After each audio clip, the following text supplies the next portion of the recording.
राधे राधे दोस्तों, मैं आपका साथी गुलशन सर। आशा करता हूँ आप लोग बहुत ही अच्छे होंगे। आज मैं क्वेश्चन सॉल्व कराने वाला हूँ मनोहर रे क्लास 9th प्रश्नावली 1A के क्वेश्चन को। पहला क्वेश्चन है 20 और 40 के बीच समस्त सम धन पूर्णांक लिखिए। सबसे पहले हमें सम पूर्णांकों को मालूम होना चाहिए। सम धन पूर्णांक क्या होते हैं? सम धन पूर्णांक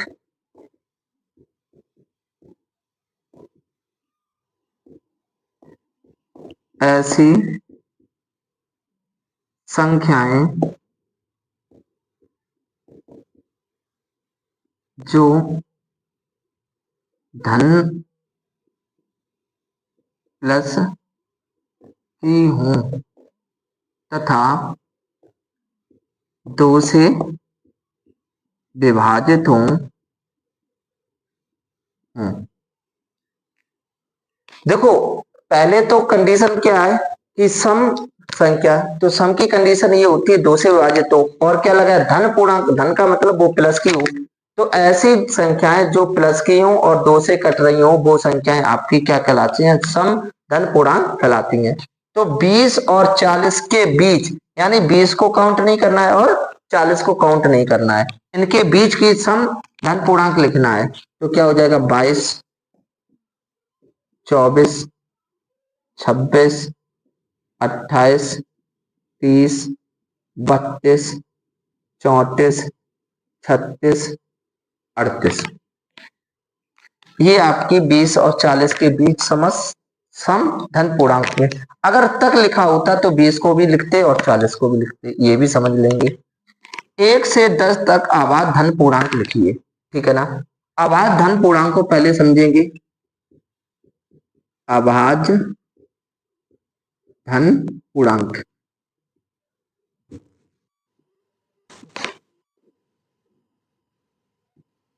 ऐसी संख्याएं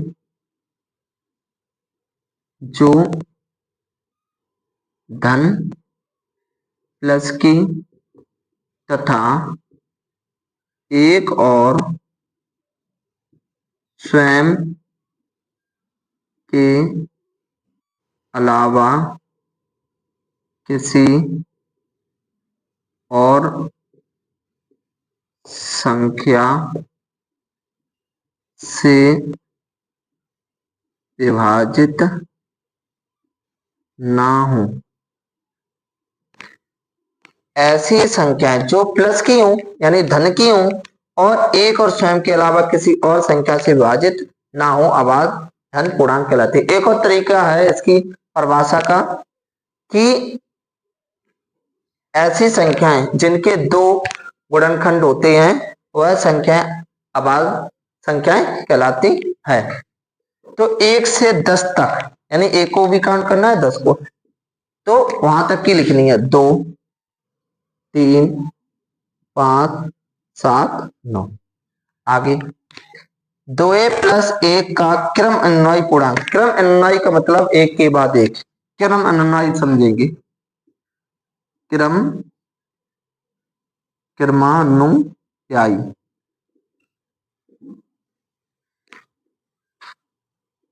ऐसी संख्या जो क्रम में हो, जैसे 2, 2 के बाद 3।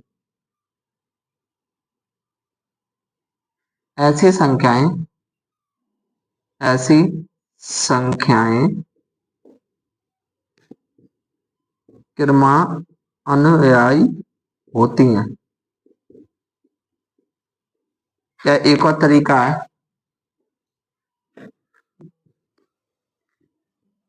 किसी भी संख्या में एक जोड़ने पर क्रमानुयायी संख्या प्राप्त होती है। दूसरी परिभाषा ये हो जाएगी। तो 2a प्लस एक, एक में एक जोड़ देंगे तो क्या हो जाएगा 2 + 2। तो 2a+1 का क्रमानुसारी पूर्णांक क्या है 2a+2। आगे समझते हैं क्वेश्चन नंबर 4। 2/3 का योगात्मक प्रतिलोम ज्ञात कीजिए। योगात्मक प्रतिलोम का मतलब होता है प्रतिलोम अगर संख्या धनात्मक प्लस की हो तो ऋणात्मक हो जाती है, माइनस की हो जाती है। इसी के आगे अगर संख्या ऋणात्मक है तो संख्या धनात्मक हो जाती है।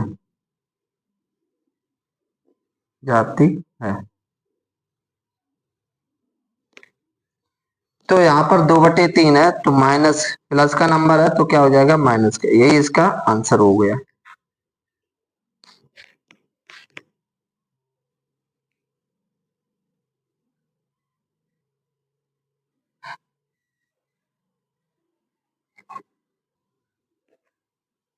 पांचवा क्वेश्चन है -5 का गुणात्मक प्रतिलोम। गुणात्मक प्रतिलोम क्या होता है,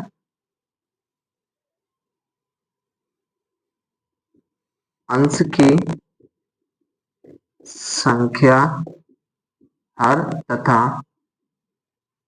हर की संख्या अंश की हो जाती है। तो देखो यहाँ पर एक ही संख्या देगी, इसके नीचे एक लिख सकते हैं।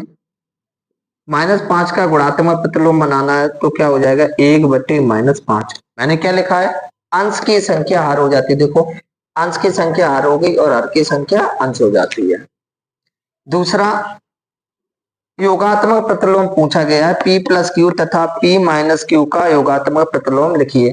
जैसा अभी हमने बताया था योगात्मक प्रतिलोम में क्या होता है, माइनस वाली संख्या प्लस की हो जाती है और प्लस की संख्या माइनस की हो जाती है। तो P+Q का योगात्मक प्रतिलोम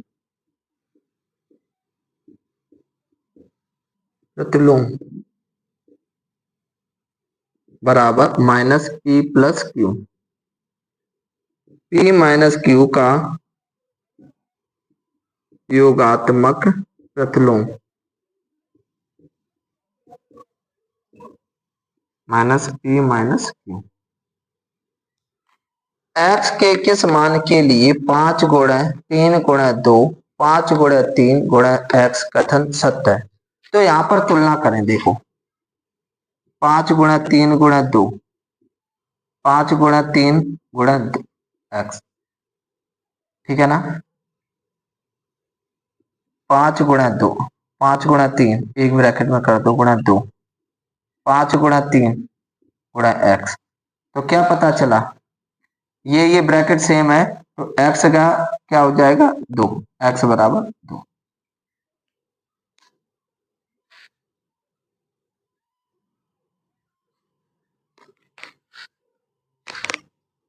आठवां क्वेश्चन है, पूर्णांकों में ऐसी कौन सी संख्या है जो स्वयं का योज प्रतिलोम है। देखो शून्य संख्या जो होती है वो अपने ही आपका योज प्रतिलोम होती है। कौन सी संख्या हो जाएगी, शून्य। अगला क्वेश्चन है, यदि a एक समधन पूर्णांक है तो बताइए कि संख्या a-1 a+1 सम है अथवा विषम। तो इससे पहले हमें सम संख्या मालूम होनी चाहिए और विषम संख्या मालूम होती है। सम संख्याएं वे संख्याएं जो 2 से विभाजित हो जाती हैं, विषम संख्याएं जो 2 से विभाजित ना हो। जब a एक समधन पूर्णांक है, a एक समधन पूर्णांक यानी +2 भी हो सकता है, +4 +6 दो, ठीक है ना, अनंत तक रख सकते हैं। जैसे मैंने रखा a बराबर 2 तो a-1 a+1 तो 2 - 1, 2 + 1, दो में से एक जाएगा 1, दो में एक जोड़ेंगे 3, 3 कैसी है विषम। एक से नहीं पता चलेगा, और भी उदाहरण लेंगे। एक उदाहरण ले लिया 6, तो यहां पर रखेंगे 6 - 1, 6 + 1, 6 में से एक जाएगी 5, 6 1 7, 7 बना 35, 35 कैसी निकली विषम संख्या। एक और कोई उदाहरण लेते हैं, a = 8, तो 8 - 1, 8 + 2, 8 + 1, 8 में से एक जाएगी 7, 8 + 1 9, 9 7 63, 63 भी कैसी विषम संख्या। तो इससे क्या पता चल रहा है, अतः ए एक सम धन पूर्णांक है, तब a - 1, a + 1 एक विषम संख्या होगी, विषम संख्या होगी। इस प्रकार आप इस क्वेश्चन को हल कर सकते थे। एक्सरसाइज है 1A।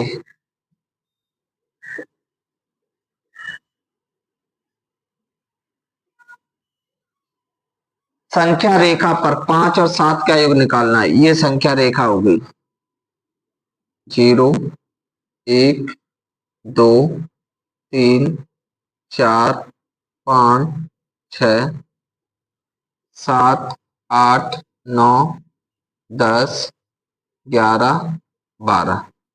5, 0 से पहले हम 5 तक जाएंगे, फिर 7, 7 को और आगे ले जाएंगे, 7 5 12।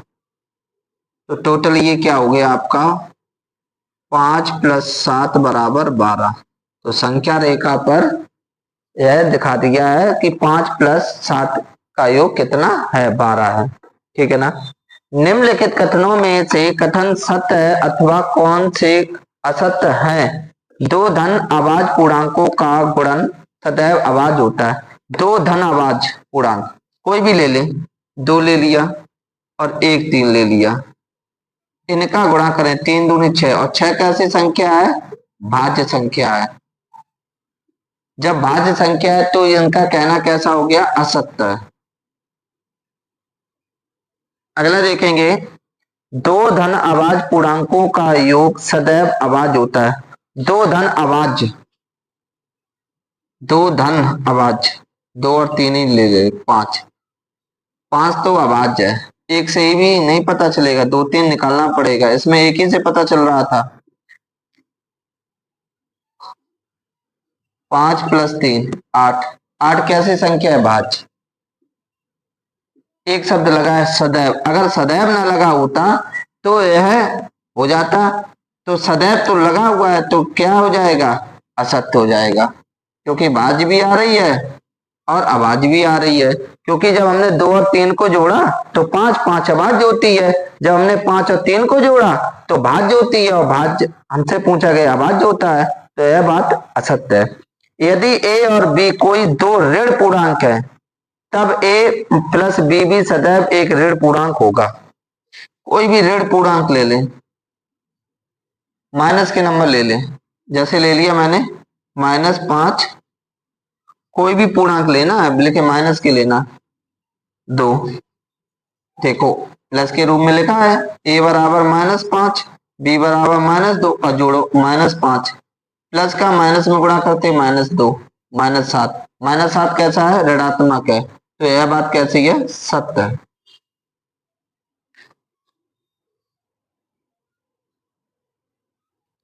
यदि a एक धन पूर्णांक है तो दिखाइए कि संख्या a × a + 1 × a + 2 × a + 3 संख्या 24 से पूर्णतः विभाजित है।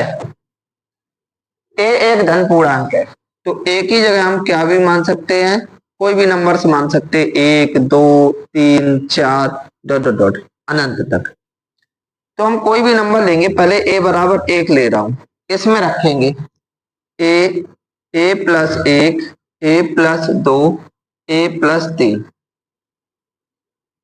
एक, एक प्लस एक, एक प्लस दो, एक प्लस तीन, एक गुणा दो गुणा तीन गुणा चार, चाती है 12 दूनी 24, 24 एकम 24, 24 24 से विभाजित हो रहा, 24 एकम 24। कोई और मान रख के देखे, 4 रख के देख रहा हूं, 4 बार बार नहीं लिख रहा हूं, तो 4, 4 प्लस एक, 4 प्लस दो, 4 प्लस तीन, 4 गुणा 5, 4 एक 5 गुणा 4 दो 6 गुणा 4 3 7 गुणा करेंगे, 5 चौको 20 की, जीरो हाथ से लगी 2, दो छंग 12, 12 सत्ते 84, 840, 24 से काटे, 24 तिया 72, 120, 24 पंचे 120, 24 से विभाजित हो रहा। कोई और भी नंबर काट के देखते हैं, एक और कोई ले रहा हूं, 2 ले रहा हूं, तो क्या हो जाएगा आपका, 2, 2 प्लस एक, 2 प्लस दो, 2 प्लस तीन, 2, 2 और एक 3 गुणा 4 गुणा 5, 5 चौको 20 की, जीरो वहां से लगी 2, 3 दूनी 6, 6 दूनी 12, 120, तो 24 पंचे 120। अतः क्या पता चला, अतः ए एक धन पूर्णांक है, तब ए प्लस एक, ए प्लस दो, ए प्लस तीन 24 से पूर्णतया विभाजित होगी। इस प्रकार इस क्वेश्चन को आप हल कर सकते थे। वीडियो पर एक सम धन पूर्णांक है और बी एक विषम धन पूर्णांक है, तो बताइए कि निम्नलिखित संख्याओं में से कौन सी सम संख्या होगी। ए स्क्वायर, बी स्क्वायर, ए प्लस बी, ए गुणा बी, ए इंटू ए प्लस एक, बी इंटू बी प्लस एक। ए एक सम धन पूर्णांक है। ए बराबर 2, 4, 6, 8, 10 कोई भी रख सकते हैं अनंत तक। इसी प्रकार बी क्या बोला गया, एक विषम धन पूर्णांक, 1, 3, 5, 7 डॉट डॉट डॉट, कोई भी मान रख सकते हैं। तो मैं यहाँ पर a बराबर 2 लेके चल रहा हूं और b बराबर लेके चल रहा हूं 3। अब यहां पर रखते चलेंगे, ए स्क्वायर 2 का वर्ग क्या हो जाएगा 4, 4 कैसी है सम, ऐसा। और भी कोई नंबर रख के देख सकते हैं, 4 रख के देखें, 4 का वर्ग 16, 16 भी कैसी है सम। बी स्क्वायर लेके चलेंगे, यहां पर हमने a बराबर 2 रखा है और यहां पर हमने a बराबर 4 रखा है। 2 एग्जाम्पल लेके चलेंगे सभी का, ठीक है ना। बी स्क्वायर में क्या है, मैंने क्या माना 3, 3 का वर्ग, 3 का वर्ग 9, 9 कैसी है बेसम। एक और एग्जाम्पल कर लेते हैं, a बराबर यहां हमने रखा है 3, बी बराबर 3 रखा, बी बराबर 5 ले रहा हूं, 5 का वर्ग 25, तो ये भी विषम है, ठीक है ना। आगे चेक करते हैं, a प्लस बी, ए बराबर रख रहा हूं 2 और बी बराबर रख रहा हूं 3, तो 2 प्लस 3 बराबर 5। एक और एग्जाम्पल करते हैं इसी का, ए बराबर रख रहा हूं 4, बी बराबर रख रहा हूं 7, तो ए प्लस बी 4 प्लस 7 बराबर 11। तो सदैव क्या आ रहा है, विषम आ रहा है, ये भी विषम है और ये भी एग्जाम्पल विषम है। इनको काउंटिंग नंबर डाल के चलते हैं, ठीक है ना। मान लीजिए ए स्क्वायर है ना, ये नंबर हो गया, ये वी स्क्वायर है, इसको 2 नंबर डाल दिया, ए प्लस बी है, इसको 3 नंबर डाल दिया।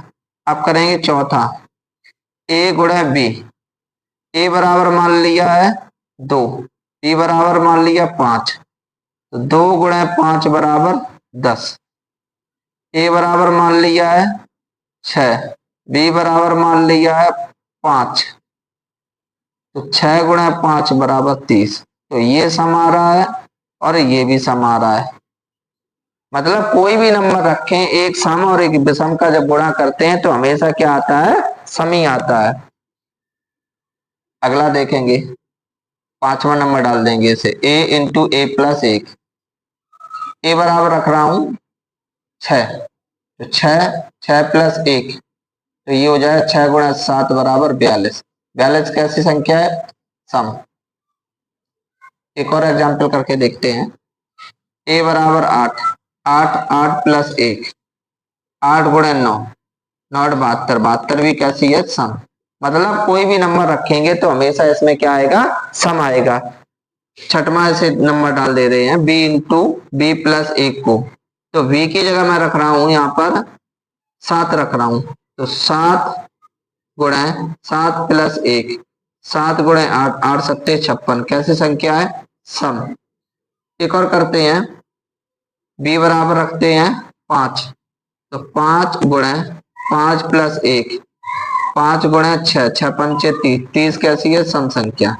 तो यही पूछा गया था, निम्नलिखित संख्याओं में से कौन सी सम संख्या है, तो सम संख्याएं, अतः सम संख्याएं कौन कौन सी हैं, ये कैसी निकली, सम, ए स्क्वायर। और कौन सी, v कैसी निकली, विषम संख्या, ये कैसी निकली, विषम, ये निकली a गुणा b। फिर ये निकली a इंटू ए प्लस एक, ये भी निकली, तथा b इंटू बी प्लस एक सम संख्या है।